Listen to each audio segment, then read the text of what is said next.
Good morning बच्चों, मैं जितेंद्र कुमार शर्मा स्वागत करता हूं आपका आज की कक्षा में। आज की कक्षा में बच्चों हम पढ़ने वाले हैं कक्षा 3 की पर्यावरण अध्ययन की पुस्तक अपना परिवेश का 13वां अध्याय, जिसका नाम है त्योहार, पर्व और जयंतियाँ। प्यारे बच्चों, इस पाठ के पिछले 4 भागों का अध्ययन हम कर चुके हैं, जहां हमने ये अच्छी खासी समझ बना ली थी कि त्योहार होते क्या हैं, पर्व क्या होते हैं और जयंतियाँ क्या होती हैं। साथ ही साथ हमने विस्तार से समझा था कुछ त्योहारों के बारे में, कुछ पर्वों के बारे में और कुछ जयंतियों के बारे में, जिनका आयोजन हमारे देश भारत में किया जाता है। बच्चों, साथ ही साथ हमने इस अध्याय पर आधारित जो हमारे अभ्यास प्रश्न हैं, उनका भी अभ्यास पिछले भाग यानी भाग संख्या 4 में कर लिया था। आज की इस कक्षा में बच्चों हम और कुछ अभ्यास प्रश्नों का अभ्यास करेंगे। तो चलो बच्चों शुरू करते हैं आज के हमारे अभ्यास प्रश्न। और अभ्यास प्रश्नों में जो हमारा पहला प्रश्न है वो है, कौन सा त्योहार कार्तिक मास की अमावस्या को मनाया जाता है। हर त्योहार का आयोजन किसी न किसी विशेष तिथि पर किया जाता है, विशेष माह में किया जाता है, जाना था ना हमने। उसी प्रकार बच्चों इस प्रश्न में हमें यह बताना है कि वो कौन सा त्योहार है जिसका आयोजन हम कार्तिक मास की अमावस्या को करते हैं। क्या वो क्रिसमस है या फिर होली है, दीपावली है या फिर गुरु नानक जयंती है। तो प्यारे बच्चों, हम जानते हैं कि कार्तिक मास की अमावस्या को दीपावली त्योहार को आयोजन किया जाता है, दीपावली त्योहार मनाया जाता है। इसलिए हमारा जो ऑप्शन स है वो बिल्कुल सही होगा और हमने सही विकल्प का चयन यहाँ पर कर लिया है। तो चलो अब देखते हैं आज का हमारा अगला प्रश्न। और हमारा अगला प्रश्न है, भारत के प्रधानमंत्री कहाँ झंडा फहराते हैं। बच्चों, राष्ट्रीय पर्व के अवसर पर हमने जाना था जो भारत के प्रधानमंत्री हैं वो झंडा फहराते हैं यानी ध्वजारोहण करते हैं। और वो कहाँ पर करते हैं? क्या वो आगरा में करते हैं, नई दिल्ली में करते हैं, जयपुर में करते हैं या फिर अहमदाबाद में करते हैं। तो बच्चों हमने ये जाना था जो हमारे देश की राजधानी है यानी कि नई दिल्ली है, वहां पर प्रधानमंत्री ध्वजारोहण करते हैं। तो जो हमारा ऑप्शन ब होगा वो बिल्कुल सही होगा और हम यहाँ सही विकल्प का चयन कर चुके हैं। तो देखा बच्चों आपने, हमने कितनी आसानी से पाठ में गहनता से पढ़ाई की और यहाँ पर जो हमारे अभ्यास प्रश्न हैं उनको हल करते जा रहे हैं। तो चलो अब बढ़ते हैं अगले प्रश्न पे। और हमारा अगला प्रश्न है, दीपावली के दिन किसकी पूजा की जाती है।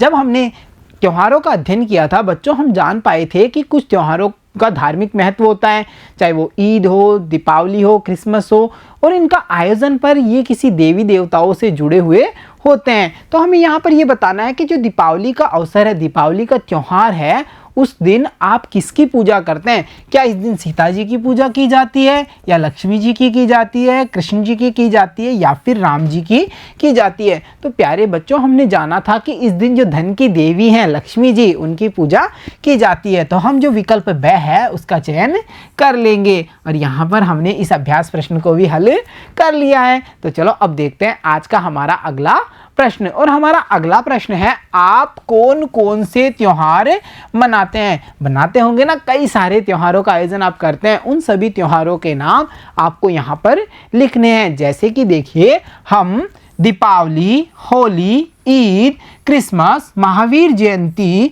गुरु नानक जयंती तथा दशहरा आदि त्योहार मनाते हैं। इसके अलावा और अन्य त्योहारों के नाम अगर आपको याद हो तो आप उन्हें भी यहाँ पर लिख सकते हैं। जिनका आयोजन आपके क्षेत्र में किया जाता है आप उन्हें मनाते हैं। तो चलो अब देखते हैं आज का हमारा अगला प्रश्न। और बच्चों हमारा अगला प्रश्न है, हमारे राष्ट्रीय पर्व कौन कौन से हैं।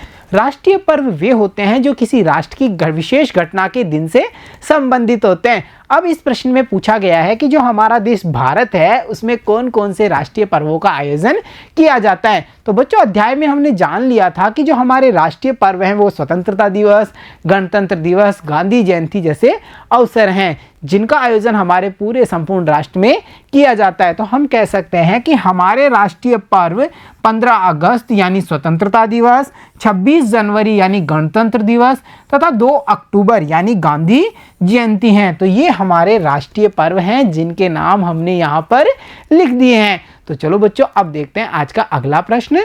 और हमारा अगला प्रश्न है, आपके विद्यालय में कौन कौन से राष्ट्रीय पर्व मनाए जाते हैं। जहाँ पिछले प्रश्न में हमने ये जानकारी प्राप्त की थी कि हमारे राष्ट्रीय पर्व कौन से हैं वहीं इस प्रश्न में हमें बताना है कि हमारे विद्यालय में कौन कौन से राष्ट्रीय पर्वों का आयोजन किया जाता है। तो प्यारे बच्चों, जो हमारे राष्ट्रीय महत्व के राष्ट्रीय पर्व हैं उन सभी का आयोजन हमारे विद्यालय में किया जाता है और ये एक उत्सव के रूप में हमारे विद्यालय में मनाए जाते हैं। जैसे चाहे स्वतंत्रता दिवस हो, गणतंत्र दिवस हो या फिर महात्मा गांधी हो, इन सभी राष्ट्रीय पर्वों का आयोजन हमारे विद्यालय में किया जाता है। तो यहाँ पर हमने जाना विद्यालय में बनाए जाने वाले जो राष्ट्रीय पर्व हैं उनके बारे में। तो चलो अब बढ़ते हैं अगले प्रश्न पे और हमारा अगला प्रश्न है, राष्ट्रीय पर्व पर आप विद्यालय में क्या क्या कार्य करते हैं। बच्चों, राष्ट्रीय पर्व पर अनेक सारे कार्यक्रमों का आयोजन किया जाता है, सांस्कृतिक कार्यक्रमों का आयोजन किया जाता है।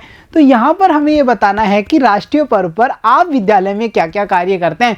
बच्चों, जब हमारे विद्यालय में राष्ट्रीय पर्व का आयोजन किया जाता है तो उस समय मार्च पास्ट या फिर देशभक्ति गीतों पर नृत्य, ध्वजारोहण, देशभक्ति गीतों का गायन तथा देशभक्ति की जो कविताएं हैं उनका पाठ, नाटक का मंचन, ये सब बच्चों किए जाते हैं हमारे विद्यालय में और मैं इन सब में बढ़कर चढ़कर के भाग लेता हूँ और आप भी लेते होंगे ना इन सांस्कृतिक कार्यक्रमों में भाग।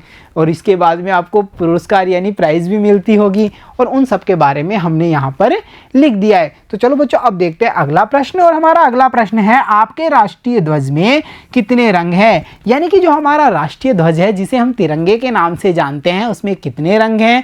तो प्यारे बच्चों, हमने जाना था कि हमारे जो राष्ट्रीय ध्वज है उसमें 3 रंग हैं और वो कौन कौन से हैं, केसरिया, सफ़ेद और हरा। तो हम यहाँ पर लिखेंगे कि हमारे राष्ट्रीय ध्वज में केसरिया, सफ़ेद तथा हरा ये 3 रंग हैं और यहाँ हमने जाना हमारे राष्ट्रीय ध्वज के बारे में। तो चलो अब देखते हैं अगला प्रश्न और अगला प्रश्न है, जो ये राष्ट्रीय ध्वज के रंग हैं वो हमें क्या संदेश देते हैं। बच्चों, हमने जाना था कि अलग अलग रंग अलग अलग संदेश। तो जो ये अलग अलग रंग हैं वो हमें क्या संदेश देते हैं।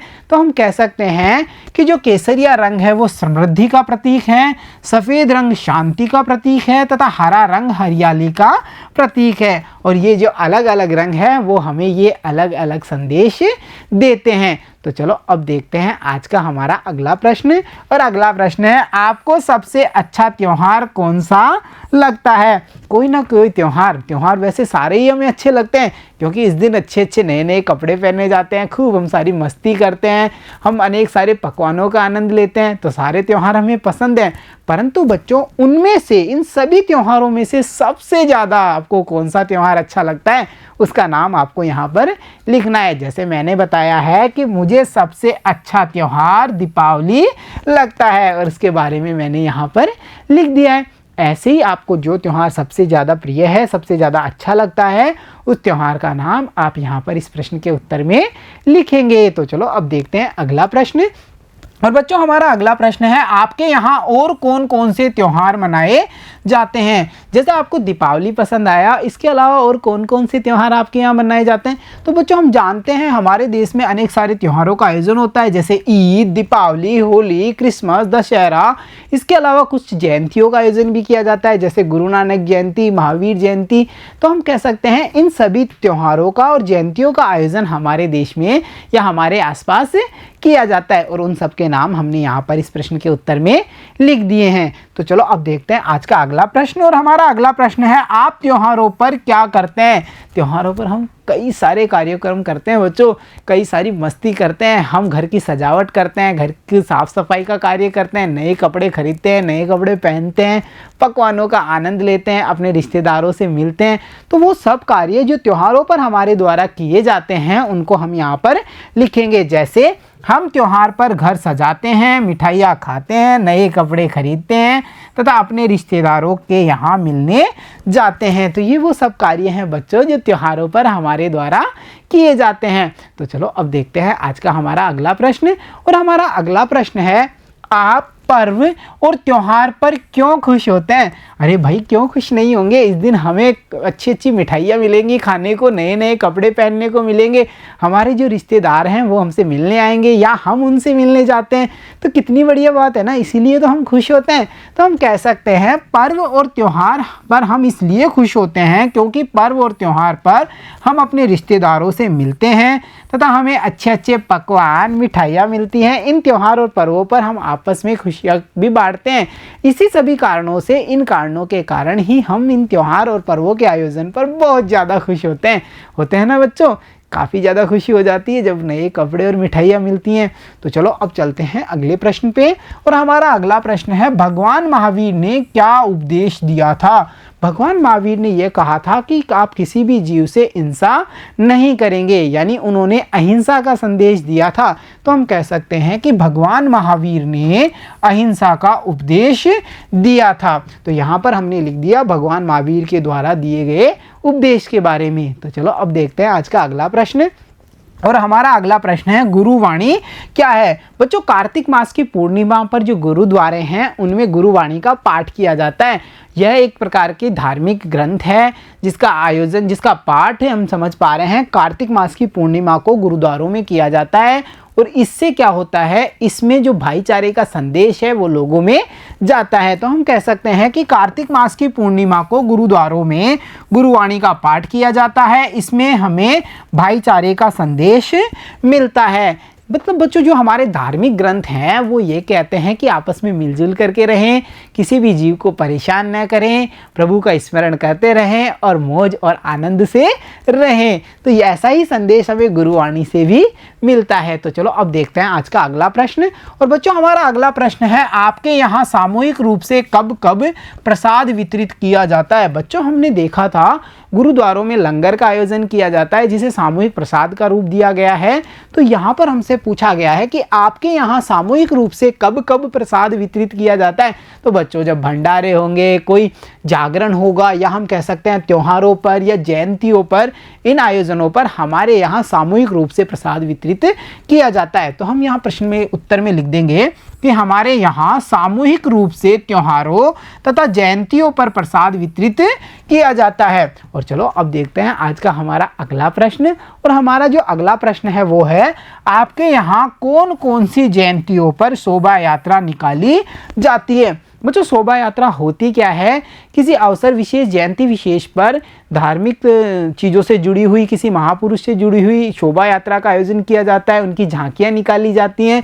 तो ऐसी जो शोभा यात्रा है वो आपके यहाँ कौन कौन सी जयंतियों पर निकाली जाती है? तो बच्चों, हमारे यहाँ पर देखिए, गणेश जी की, हनुमान जी, राम जी, कृष्ण जी, महावीर जी, रामदेव जी, तेजा जी तथा गुरु नानक जी की जो जयंतियाँ हैं, इन पर उन लोगों की शोभा यात्रा निकाली जाती है। तो बच्चों, यहाँ पर हमने जानकारी प्राप्त की है जयंतियों पर निकलने वाली शोभा यात्रा के बारे में। तो चलो अब देखते हैं आज का अगला प्रश्न, और बच्चों हमारा अगला प्रश्न है, आपके क्षेत्र में कौन कौन से लोक देवता हैं, उनके नाम बताइए। लोक देवता होते कौन हैं? ये जानकारी हमने अध्याय में प्राप्त कर ली थी कि ऐसे महापुरुष जिन्होंने अपना जीवन लोक कल्याण के लिए अर्पित कर दिया और लोगों ने उन्हें देवताओं का ही अंश मान करके उनकी पूजा शुरू कर दी। यानी इनके कार्य अद्भुत थे।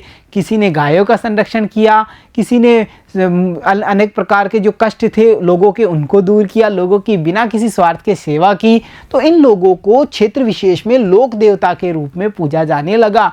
अब हमें बताना है कि आपके क्षेत्र में कौन कौन से लोक देवता हैं, उनके नाम बताएंगे। तो देखिए बच्चों, हमारे क्षेत्र जो राजस्थान है उसमें बाबा रामदेव जी, तेजा जी, गोगा जी, पाबू जी, हड़बू जी, मेहा जी, ये सब लोक देवता हैं जिन्हें यहाँ पर पूजा जाता है। तो चलो बच्चों, अब देखते हैं आज का अगला प्रश्न, और हमारा अगला प्रश्न है, इन लोक देवताओं को किस कार्य के लिए पूजा जाता है? बताया ना मैंने कि लोक देवताओं ने समाज कल्याण, लोक कल्याण के लिए अपना पूरा जीवन लगा दिया। इन्होंने अपने प्राणों तक का बलिदान भी कर दिया इन लोगों की भलाई के लिए, अपने समाज कल्याण के लिए, देश की सेवा के लिए। तो इस कारण से बच्चों इन लोक देवताओं को पूजा जाता है। तो हम कह सकते हैं कि इन लोक देवताओं ने लोक कल्याण के लिए अपना सारा जीवन दांव पर लगा दिया, इसीलिए इन्हें पूजा जाता है। तो देखा बच्चों आपने, लोक देवताओं की पूजा क्यों की जाती है ये भी हम पता कर चुके हैं। तो प्यारे बच्चों, जो हमारा अध्याय था उत्सव, पर्व और त्योहार, उस पर आधारित जो हमारे कई सारे प्रश्न हैं, उन सभी प्रश्नों को हमने बड़ी आसानी से हल कर लिया, क्योंकि हमने अध्याय का जो अध्ययन है वो बड़ी गहनता से किया था। तो प्यारे बच्चों, आज की कक्षा में इतना ही। मिलता हूँ आपसे अगली कक्षा में, तब तक के लिए धन्यवाद बच्चों।